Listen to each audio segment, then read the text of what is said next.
Programang ito ay rated SPG, striktong patnubay at gabay ng magulang ang kailangan.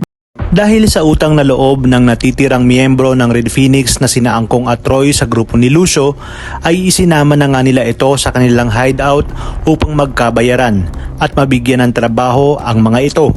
Ayon kay Roy, kinakailangan nila ang mga kagaya ni Lucio upang mas mapalakas ang kanilang pwersa at mabalikan ang isang tao na dahilan kung bakit sila nakulong at tumambang sa kanila.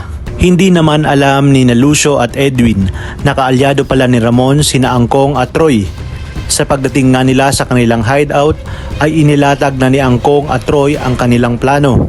Una umano sa lahat ay kailangan nilang hanapin si Jesus Nazareno de Magiba o Tanggol dahil malaki umano ang pagkakautang nito sa kanila.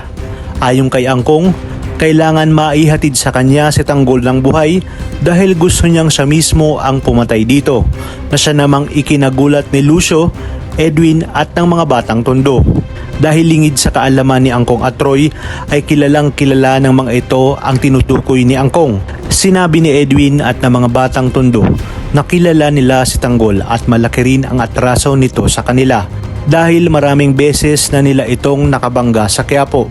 Habang si Lucio naman ay tahimik lang at naninimbang dahil malaki ang utang na loob niya kay Tanggol nang minsan ngang iniligtas ni Tanggol ang kanyang buhay laban sa mga tao ni Agustos. Gayunpaman ay sinabi ni Roy na hindi pala sila nagkamali sa pagkuha sa mga ito dahil ngayon mas mapapadali na ang paghahanap nila kay Tanggol lalo pat nakalaya na ito. Ang pangalawang misyon umano nila ay makipagsanib puwersa sa kanilang kasosyo na si Ramon Montenegro.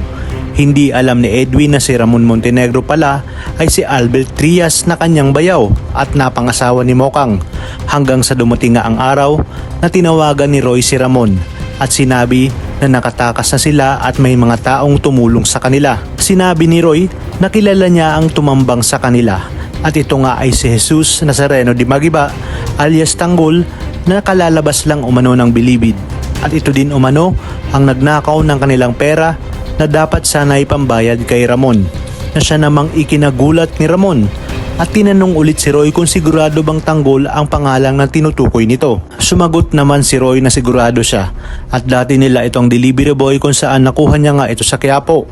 Dagdag pa niya na matapang at maabilidad itong si Tanggol. Yun nga lang ay hindi niya alam kung bakit sila tinambangan ito. Dito na nga nagtaka si Ramon na marahil nabilog ang kanyang ulo ni Olga. Kaya pala umano wala siyang nararamdamang lukso ng dugo dahil impostor ang kinikilala niyang anak ngayon. At sa oras na makumpirma niyang totoo ang kanyang hinala ay sisiguraduhin niyang ililibing niya ng buhay ang dalawa.